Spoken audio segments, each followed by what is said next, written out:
अस्सलाम वालेकुम जी। आज का हमारा टॉपिक है एनर्जी मोमेंटम रिलेशन। फिर हम देखेंगे conservation of energy momentum relation को कैसे हम जस्टिफाई करते हैं। तो जनाब ये रिलेटिविस्टिक एनर्जी मोमेंटम हम पढ़ रहे हैं। शुरू करते हैं। एनर्जी मोमेंटम रिलेशन क्या है? आपके पास एक रिलेटिविस्टिक इक्वेशन है जो बुनियादी तौर पे लिंक करती है किस किस को, ऑब्जेक्ट के मास को, उसकी टोटल एनर्जी को और उसके मोमेंटम को, जबकि वो ऑब्जेक्ट किस हालत में है? रेस्ट की हालत में। तो इस ये जो लिंक, ये जो इक्वेशन होगी, इसे हम बोलेंगे एनर्जी मोमेंटम रिलेशन। तो रिलेटिविस्टिक इक्वेशन आमतौर पे हम मैक्रोस्कोपिक बॉडीज पे अप्लाई करेंगे जिसका रेस्ट मास एम नॉट है, टोटल एनर्जी ई है, मोमेंटम पी है, स्पीड ऑफ लाइट सी है जो कि कांस्टेंट होती है। अब हम आइंस्टाइन की फेमस इक्वेशन जानते हैं, E is equal to M C square. Relativistic mass आप लिख सकते हैं m is equal to M not square root 1 minus V square over C square. तो ये वैल्यू लग गई इस जगह पे। आप दोनों साइड्स का स्क्वायर कर दें तो आप जब स्क्वायर करेंगे E square M not square C की पावर 4 और स्क्वायर रूट खत्म हो जाएगा। अब आप क्या करो कि ये जो सी 4 था इसमें से सी स्क्वायर उठा के दूसरी तरफ ले आओ। तो ये E square by C square बराबर हो जाएगा M not square C square 1 minus V square over C square. इसे इक्वेशन 1 कह दिया। फिर मोमेंटम की बात करते हैं। मोमेंटम होता है P is equal to M V. अब आप P को, उसका जो रिलेटिविस्टिक रिलेशन है P is equal to M not V, ये वैल्यू डाल दे इसमें। इसके भी दोनों साइडों का स्क्वायर उठाओ। तो जब आप दोनों साइडों का स्क्वायर करोगे तो पी स्क्वायर ऊपर आ जाएगा M not square V square 1 minus V square. अब सब्ट्रैक्ट करते हैं 2 को 1 में से, तो लेफ्ट साइड के साथ डील करेगी, राइट साइड के साथ डील करेगी, तो ये इक्वेशन आ जाएगी। अब आप क्या करो, एलसीएम लोगे, एलसीएम सेम हो जाएगा, ऊपर वाले फैक्टर वैसे लिखे जाएंगे, M not square C square minus M not square V square. अब आप क्या कर सकते हो कि जनाब इसमें से अगर मैं कहूं कि M not C square common ले लो, अब इसमें तो सी स्क्वायर नहीं है तो सी स्क्वायर डिवाइडिंग में चला जाएगा, 1 माइनस आपके पास V square over C square आ जाएगा, ये फैक्टर इस फैक्टर से कट जाएगा। तो ये इक्वेशन आपके पास E square by C square minus P square बराबर आ जाएगी M not square C square. C square को दूसरी लाइन पे ले जाओ या कह लो मल्टीप्लाई कर दो सारी इक्वेशन को लेफ्ट और राइट को, तो ये ई स्क्वायर माइनस सी स्क्वायर पी स्क्वायर बराबर आ जाएगा एम नॉट स्क्वायर सी 4। ये नेगेटिव का है, दूसरी तरफ जाएगा तो पॉजिटिव में आ जाएगा। ये जो रिलेशन आया आपके पास, इसे थोड़ी सी तरतीब देके लिख दिया है।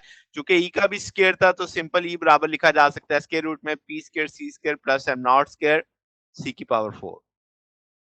मुख्तलिफ सिचुएशंस में अगर कहें कि अगर मैसलेस पार्टिकल होगा तो एम नॉट जीरो, तो इस इक्वेशन में ई बराबर आ जाएगा पी सी के।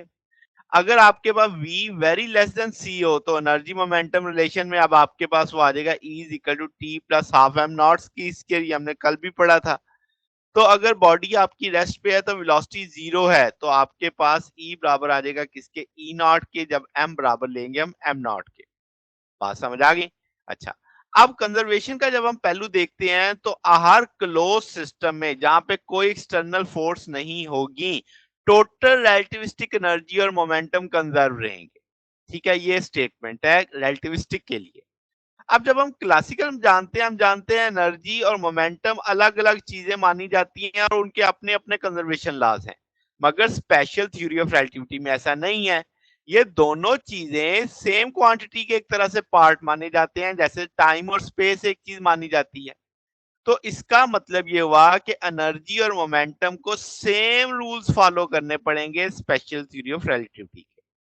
अगर मैं कहूँ स्पेशल थ्योरी ऑफ रिलेटिविटी में एनर्जी और मोमेंटम देखो तो आप कहेंगे gamma M not square C square P आ जाएगा गैमा एम नॉट वी। अब आप क्या करो, गैमा जो मोमेंटम वाली दोनों तरफ सी स्क्वायर से सी से मल्टीप्लाई कर दो, फिर आप दो ई का भी स्क्वायर ले लो, सी पीसी का भी स्क्वायर ले लो, वो आप दोनों तरफ स्क्वायर लेने के बाद सब्ट्रैक्शन डाल दो। अब आपके पास इसमें से gamma square M not square common ले लो तो C square minus V square by C square आ जाएगा। सी 4 कॉमन उठा लो, तो ये मैंने रेड कलर में कॉमन लेके दिखा दिया, ये कट जाएगा। तो ये आपके पास gamma square 1 minus V square C square से कट जाएगा, सिंपल आपके पास बचेगा एम नॉट स्क्वायर सी की 4। इसे आप इस तौर पे लिख सकते हैं। अब ये इक्वेशन बिल्कुल वैसी है जैसे हम पहले ड्राइव कर चुके हैं, मगर इसमें एक चीज समझ नहीं आपने कि ये जो आपकी राइट साइड पे है ये इनवेरिएंट है, क्योंकि M not rest mass C speed of light. तो इसका मतलब अगर राइट साइड इनवेरिएंट है तो लेफ्ट साइड भी इनवेरिएंट होनी चाहिए। तो ये एक तरह से कंजर्वेशन का एक पहलू इस तरह आप समझ सकते हैं। अब अगर आप स्टेप बाय स्टेप चलें कि टोटल रिलेटिविस्टिक एनर्जी हमने जो पढ़ी थी कि ई टोटल थी काइनेटिक प्लस ई जो रेस्ट पे है, टोटल एनर्जी हम gamma M not C square ये काइनेटिक और ई रेस्ट, तो मास और एनर्जी यहाँ पे इंडिपेंडेंट नहीं है, यानी कि जैसे क्लासिकल फिजिक्स में माना जाता है वैसा नहीं है। उनके सेपरेट कंजर्वेशन लॉ तो है, यानी सिंगल में जो आपके पास कंजर्वेशन ऑफ यानी मैस एनर्जी में अगर हम बात करें तो मैस आप क्रिएट और डिस्ट्रॉय कर सकते हैं, मगर ये तभी होगा जब आप उतनी ही मिकदार की एनर्जी या वैनिश करें या वो वजूद में आए। यानी जब आप मैस क्रिएट करेंगे तो एनर्जी वैनिश हो जाएगी, जब आप मैस डिस्ट्रॉय करेंगे तो एनर्जी आपके पास सामने आ जाएगी। तो इस वाइस वर्सा आप जैसे सोच सकते हैं। तो इसका मतलब मैस और एनर्जी किसी एक ही चीज के मुख्तलिफ एस्पेक्ट है। तो काइनेटिक एनर्जी को तो आप कहते हैं कि वो यानी कंजर्व होती है, कंजर्व इन इलास्टिक लाइन में कंजर्व नहीं होती, इलास्टिक में कंजर्व होती है। इसी तरीके से मैस भी कंजर्व नहीं होता जब तक वो एनर्जी में कन्वर्ट ना हो। तो टोटल एनर्जी जो काइनेटिक रेस्ट मैस जैसे आपने देखा, तो ये तमाम अदर जो जितनी भी पोटेंशियल एनर्जी की फॉर्म है ये हमेशा कंजर्व होंगी स्पेशल रिलेटिविटी में। तो मोमेंटम और एनर्जी कंजर्व्ड है इलास्टिक और इनलास्टिक रिलीजन में। तो जब रिलेटिविस्टिक डेफिनेशन आप यूज करेंगे तो रिलेटिविस्टिक मोमेंटम को कैसे आप कहते हैं कि कंजर्वेशन ऑफ मोमेंटम तमाम इनर्शियल फ्रेम में होल्ड करता है, जब कोई एक्सटर्नल फोर्स नहीं लगती तो रिलेटिविस्टिक मोमेंटम कंजर्व है। तो इसका मतलब बिल्कुल वैसे ही जैसे क्लासिकल में कंजर्व है। तो इन लॉ को ये जो रिलेटिविस्टिक आपकी कंजर्वेशन है इसको मुख्तलिफ आप एक्सपेरिमेंटल केसेस में वेरीफाई भी कर सकते हैं। तो ये हमारा आज का टॉपिक था। अगर आपको इसमें कोई बात पूछनी हो, डाउट हो तो नीचे कमेंट्स में पूछ सकते हैं। वीडियो अच्छी लगी हो तो वीडियो को लाइक कीजिएगा, दोस्तों के साथ शेयर कीजिएगा, चैनल को सब्सक्राइब कर दीजिएगा। अब तक के लिए इतना ही, बकिया इंशाल्लाह फिर नेक्स्ट देखेंगे। ओके, अल्लाह हाफिज।